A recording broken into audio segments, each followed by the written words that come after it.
Welcome back, and we're joined by Bridget Jogbenuku for our news review this morning. Bridget, good to have you for another morning. Thursday is here. Thank you for making the time to join us. Good morning, Ben, and thank you for having me again. It's, a good morning. We must thank God for... Why the pause before it's good morning, the way you dragged it? I was looking for a better word than good. How about that? So it's an excellent Yeah, morning, is it?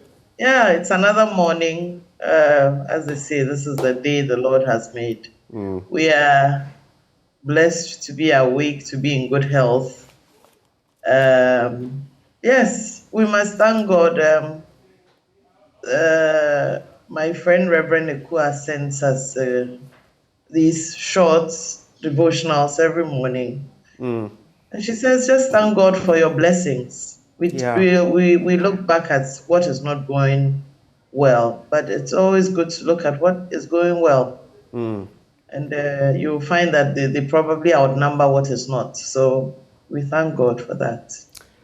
It said that we should count our blessings and name them one by Name one. them one by one. Yeah. It indeed will surprise you that you do have a lot going for you.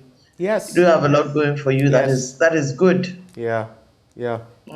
Anyway, so like we usually do, it's been another few weeks since we had an interaction. I usually like to pinpoint what is going on for the guests who join us on the news review.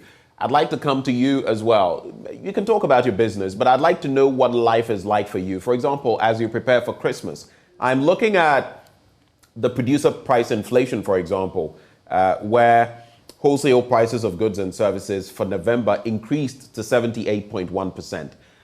Those who produce poultry are saying, and the few that are left are saying, even in terms of feed for the chickens and all of that, the price of that has shot up. So the price of poultry, as we know it, has also shot up. I think the last time I checked, by about 75%. How are you preparing for this Christmas? What is it looking like for you? And maybe just to add to that, because I know you'll probably want to take a swipe at this. We've heard from the Domahene, and he has actually spoken about the National Cathedral, which now the budget for which has been withdrawn from Parliament. Hopefully, it will go into infrastructure like roads. But I found it interesting, the defense that was, raised about why we need the cathedral. The president himself said at a point that it was to thank God in recent times for saving us from civil war. The point has been made that he said it will help us pray. I mean, among other things, wars. Yes, so to speak. To avert civil wars, yes.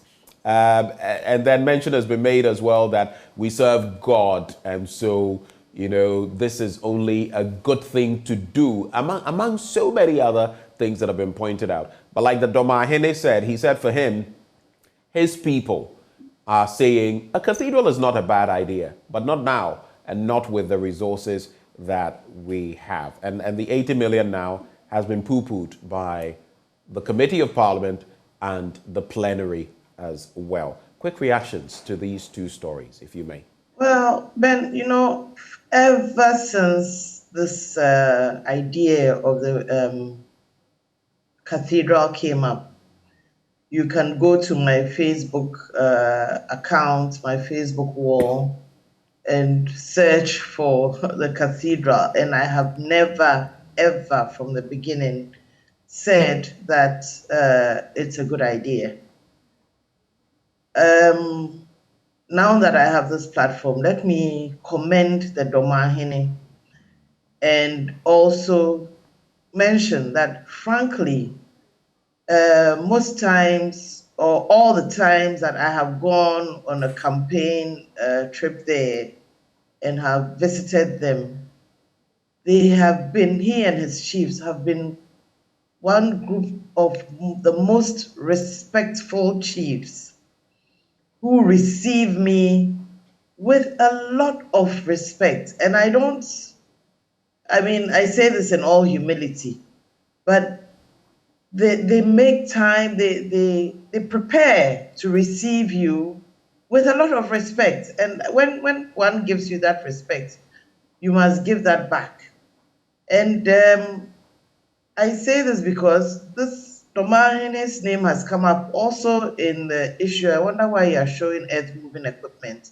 But it's also come up in the issue of Galamsey and how he has chosen to deal with it, and so on and so forth. This is obviously a level-headed leader, a wise leader who, has genuine concern for his people, first of all, and for Ghana and Ghanaians, first and foremost, before his image or his ego. And yes, I agree with him when he says about the cathedral that yes, it's good that we have one. Oh, you're showing me the site of the cathedral. It is actually. Okay. I was just waiting for you to finish when he spoke about earth moving. And it's equipment. huge. It could be a mining pit. You know, I worked in the mines, so I This could have an actually idea. be a stadium. That's just how big it is. Yeah, okay. It's right next door to my favorite hangouts place, which is that Crown Tennis Club. So, except that the gate is always closed, so you don't see what's going on behind there, as should be with the construction site anyway. But yes, this is someone. This is a true leader who has concern for his people and is saying there are other infrastructural demands. I mean, not far from the cathedral is the site of the La General Hospital that was razed down and has not been rebuilt. Not a block of stone has been put in place for the rebuilding. If people of La and Osu and all, and even Teshi and maybe even Accra are unwell, they have to travel to Ridge now, which is the closest, or police hospital. But this was walking distance. It's been raised down under the guise of being rebuilt. There's actually a billboard or an advert somewhere near Dankwa Circle that is saying, "Thank you, Mr. President, for rebuilding La Hospital," when nothing has been done. And yet we are voting so much money. And what we seem to think is this, that if we do anything in the name of God, then it's the right thing to do. Yes, it's good to do things. I'm a Christian. It's good to do things in the name of God. But this is not true to God. And we all know it, including those who are pushing for the building. It is not true. There have been so many untruths about it. Typical or representative of this is how this 80 million has just been put in some portion of the budget when we were told from the beginning that it wasn't going to be supported by government budgets. It was going to be supported by churches and individuals. If you ask me, I know that. But they'll quickly remind you that they said there would be seed money and there was no cap on what seed money would be. Yesterday, I was interacting with Deputy Energy Minister Andrew Ejapamesa, and I brought that up. And he made that point. There was no real cap when seed money was mentioned, though initially 25 million was given for this purpose, and now 25 million has become repeated cycles of pumping taxpayers' money into this enterprise. Because of somebody's dream and somebody's supposed promise to God. It's unfair to the people of Ghana. And listen, Ghanaians are not only made up of Christians. We have Muslims, we have people of other faiths. And any religious science, if you like, or spiritual science, if you want to call it that, writes on values of truth, integrity. Why are we doing this? So we are trying to build something for somebody's ego in the name of God. God is the greatest. And for me, what I said about this cathedral from the beginning is, let's wait and see if it will be built. It's interesting. David in the Bible is called, well, God was called the God of David. And David wanted to build a cathedral to the glory of God, and a cathedral, a temple. And God told him, no, you're not the one to build it. You will not build the temple. I think that our president should listen. There are so many things. I mean, you cannot be trying to please God when your people are suffering. Ghanaians are suffering, you know. And maybe we felt a little bit of relief, but I'll tell you, maybe the relief has come for people like you and I, middle class. It hasn't come for the people down there. You know, we are still fighting with transport owners about reducing the GPRTU, about reducing transport prices. At a time like this, when people would like to go to their hometown for Christmas, I am sure there are still people around wondering how they are going to make it. Right. So interesting points you make. Before you tell me how you're preparing for Christmas, and then we get into the papers. Just a final bit on the cathedral. You say we've expended so much, which we have. The project has stalled in a way because of a lack of finances. It is clear. But we've pumped almost 400 million Ghana cedis into the project. Some would also say if we leave it now, what happens to what we've pumped into the project? Some have said we should turn it into an academic institution, some university, for example, for teaching governance and other things. What are the alternatives that we can use it for? Well, that's a good idea. They want to build a new conference center. They actually want to refurbish it. They want to refurbish a new conference center whilst doing this right next door. I mean, I've thought of it, come to think of it, when these things are finished, that road will be in more trouble when there are events. You know, they'll probably close that road to Osu Cemetery. But Ben, I actually haven't thought of the alternative for it. If they want to use it for a university, it's a good idea. But whatever is going to be used in there must be highly income generating to be able to cover the cost of what has already been pumped in. The thing is, we don't need that right now. There are deep needs. I mean, go to Kolebu. You go and they tell you about even simple diagnostic equipment. They don't have. We don't. All this money we are pumping in, we could have sent it to those places. Our education system. Look at us. The IMF is going to come and the World Bank is going to come with us to review the free SHS because it hasn't gone right. This is the free SHS that we said it was perfect and everything was right and we were never going to review it. Now we are going to have to review it. There is money we are pumping into the ground, literally, when we should be spending it on people, the people of this country. So let's look at areas where we can pump this into the lives of the people, the livelihoods of the people that will be productive. Indeed, a university is productive, but lower down, how many more people will benefit than 3SHS graduates?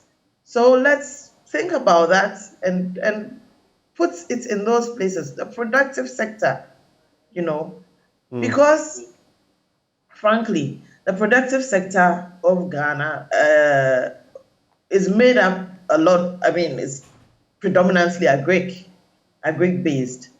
Can you imagine if we pumped this money into one district, one factory, if you like, if I can use this initiative, into one district, one factory, how many jobs it will create for the people in the communities, and therefore how much tax revenue can be got from that.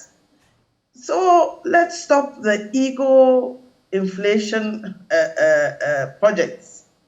Projects just to leave a legacy, if you like. It's not for us, or it's not time for that. A legacy can also be planted in the hearts of the people and in the goodwill of the people. If someone is able to say that all my children were educated during your era very well, not as hungry students in a boarding school or students too many so in a boarding school so that the infrastructure, they don't have beds, they don't have chairs and tables. That is more important than in a structure, Right. honestly. Let's, even as we talk Christmas, the Daily Graphic has some thoughts to share. Despite Ministry of Food and Agriculture's intervention, food prices still high, building strong distribution channels advocated. And I know you're passionate about this space, especially because of your area of enterprise. So let me just state that story and we'll reflect on that. But before that, other stories in here. Economy posts slow growth in third quarter. Conduct stress test on pension funds, think tank to government. And of course, that has to do with the debt exchange situation. So let's start with the first one. Cost more than anything else could deny some households access to staple and essential food items during the Yuletide. Despite the intervention by the Ministry of Food and Agriculture to bring some food items from the farm gates to its head office and make them more accessible to the people, the reduction in fuel prices at the pumps, as well as the cedi gaining strength against the dollar, prices of food items remain largely high, only a few days to Christmas. Although the heavy vehicular and human traffic that is characteristic around this time is evident, and there is a lot of human movement at the various markets in Accra, many traders are complaining of low patronage of their wares. This has resulted in some of them adopting sales strategies to attract customers. For instance, instead of wholesale, many are adopting the retail strategy to sell their various items. Others are making sure that they are able to spot potential buyers from a distance and convince them to their shops to patronize their items. Also, some are using music to attract potential buyers. Some traders who interacted with the Daily Graphic team indicated that the prices of food items quadrupled in late November when the cedi was about 15 Ghana cedis to a dollar. A year ago, a carton of imported chicken was 150 cedis, and now it is being sold for 340 cedis. Gizzard, which was 12 Ghana cedis, is now 31 Ghana cedis. A retailer who gave a name as Amwabwaje told the Daily Graphic at the Makla market. How do you feel? First of all, you sell items as well. How has all of that impacted you, and have your prices shot up by that much on the back of the latest developments, food prices? Yes, it's true. Prices have shot up. Prices shot up and continue to, double in November. And they are not about to come down now because people, when you ask, they say we stocked up at that high price, and we need to get rid of our stock. Now, we all know that also at Christmas, prices go high. Traders are trying to maximize their profits at Christmas. Christmas time, I'm sure if you ask the statistical service, they will tell you that prices go through the roof because there's more money chasing the goods. So I think the traders just have that practice. They are thinking it's Christmas time. Let's maximize our profits. We have old stock we bought at high prices. We need to get rid of them. So that is what is happening. Food Ministry of Agric did that one-time market. We all knew it wasn't sustainable. They insisted on doing it and proving us wrong that food prices were high. Well, they did it for 2 days, so food prices were not high for 2 days.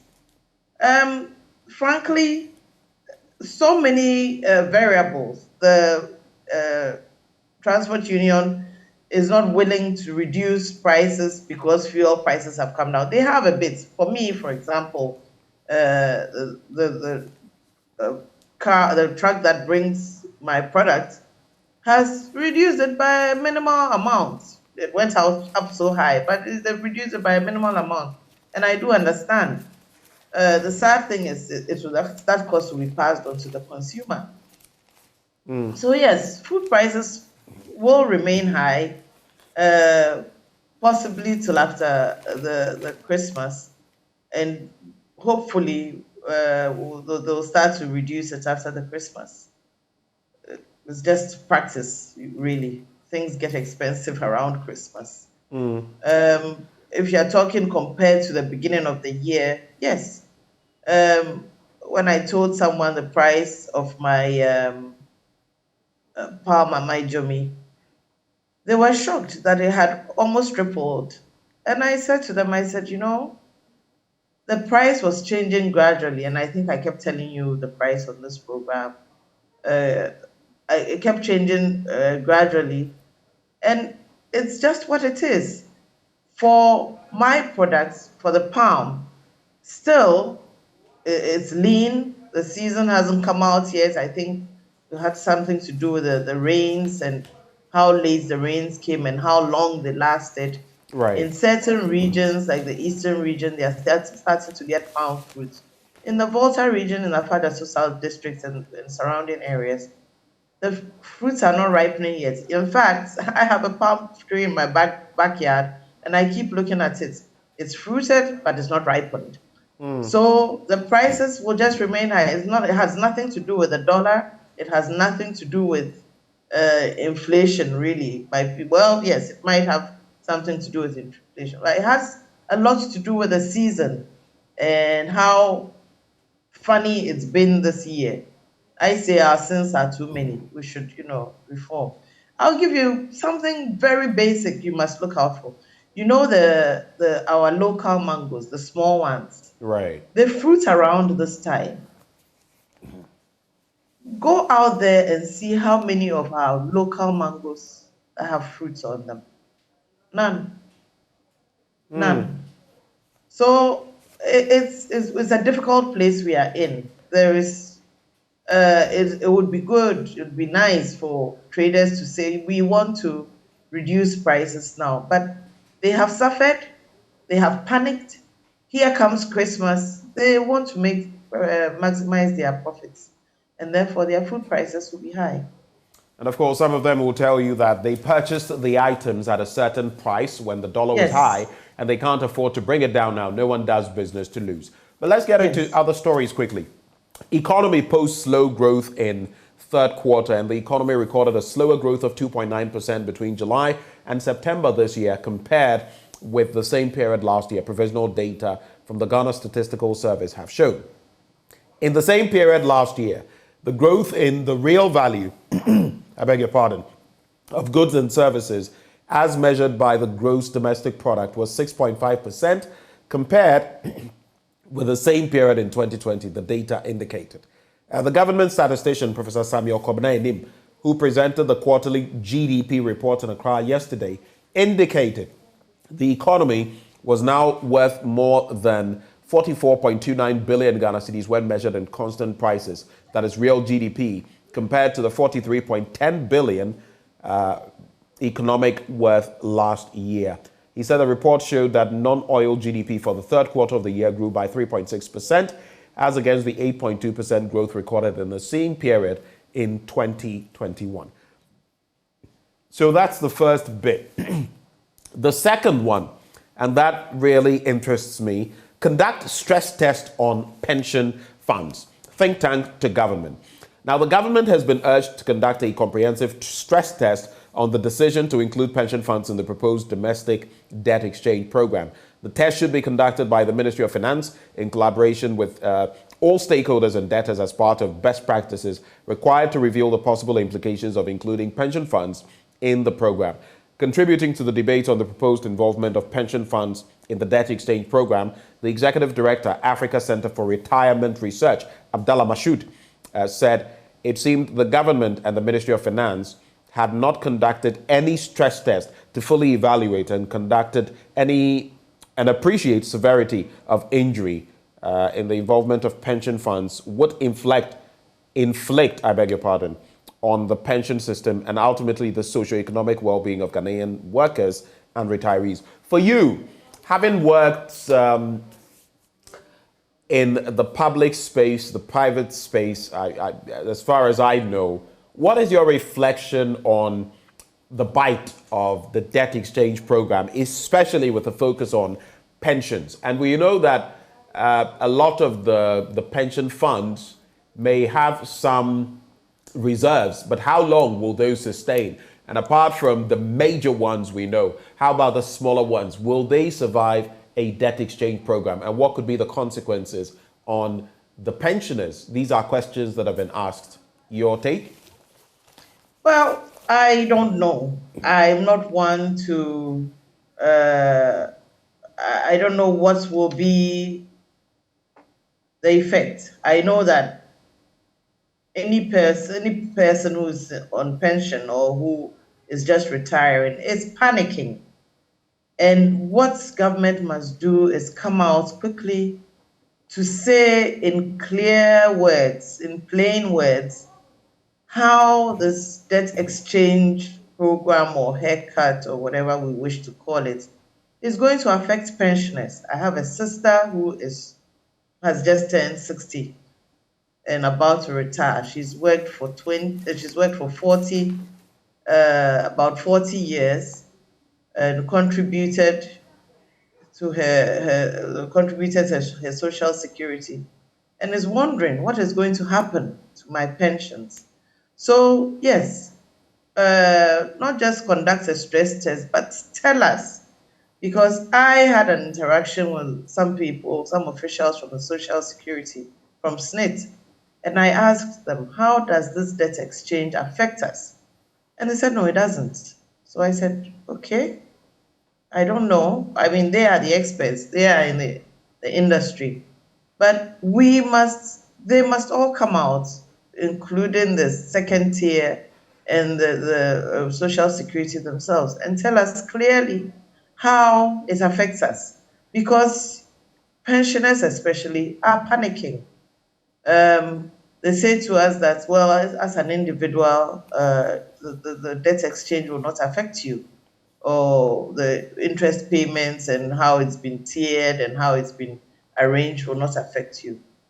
But I don't think that for our social security and our pensions, we are there. Whilst we have contributed as individuals, I am sure that the investments these institutions have been made as corporate institutions. So in the end, we are likely to be affected. And I don't And know. even I'm not in that we may say industry. that individually, maybe at some point, there will not be a direct reflection on us, but moving forward, what would be the impact on the funds accrued over time with these, pension funds? What could that mean for other years to come and other contributors? I guess that is a question that maybe we're not looking at. What could be the Indeed. impact I think that rolling on? someone looked at it even from the point of insurance and asked the question, do I pay my insurance premium this year? And if I do get into an accident, do I get paid? Will I get paid for it? Will I get my insurance for it? So it affects all these areas. And maybe the insurance companies and agencies and the tier two pension funds must come out and tell us in truth what is going to happen, because there is no reason to hide the fact, and then when we are ready to claim or to be paid, then you start telling us, oh, you can, with a certain estimate or a certain hope of getting a certain quantity of money, then we start being told that, oh, you remember, because of the debt exchange, it's not so much anymore. Tell us now, hit us with it now, and let's deal with it and move on. Right. I don't believe that the pension funds should sit back and wait for government to conduct that stress test. They should know, they ought to know what is going to happen to the funds of their investors, if you like. Let's wrap in the next 2 minutes with these stories.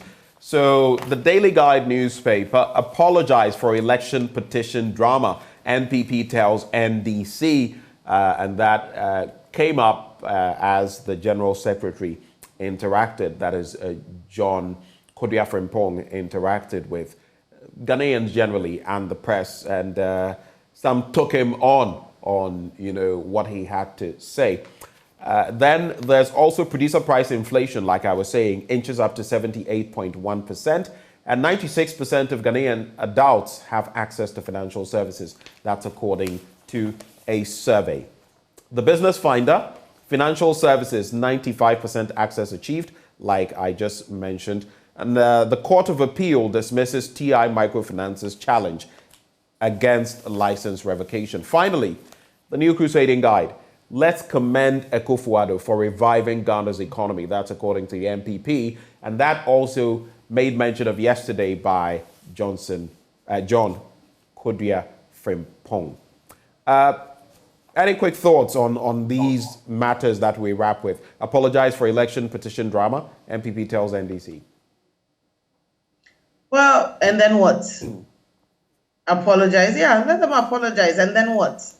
Does it improve the lives of anybody? Does it change the fact that there was election petition? We've wasted time and poured water. That's, as they say, that ship sailed long ago.